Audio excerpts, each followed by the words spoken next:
Arnie published October 18, 2017, 941 Amist updated October 18, 2017, 1109 Amist myth busted representational image.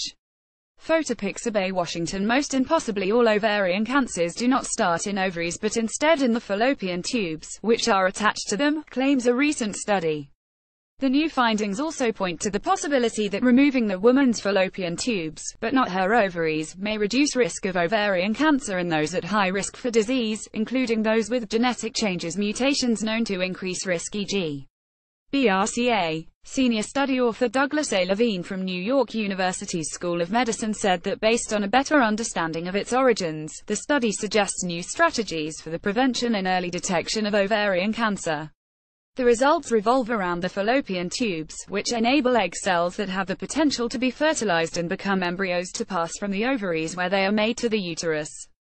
The new study found that ovarian cancer cells have more in common with cells covering the tips of fallopian tubes than with those on the surface of ovaries. If biomarkers can be found for these tubal cells, then according to researchers, future blood tests, advanced pap smears, or direct tests on tubal tissue might be able to detect the ovarian cancer earlier. We are one of several centers taking part in Women Choosing Surgical Prevention, a WISP trial, which seeks to determine whether removing the tubes improves quality of life, compared to removing both the tubes and ovaries, Levine stated. Despite the remaining uncertainties, the current study does confirm previous results that had suggested that many high-grade serous cancers in the pelvis are preceded by abnormal cells lesions occurring in the fallopian tubes, called serous tubal intraepithelial carcinoma (STIC). Cancer cells may arise from nearby tissue or may have spread to a location from another part of the body, but their genetic profile reflects the tissue of origin.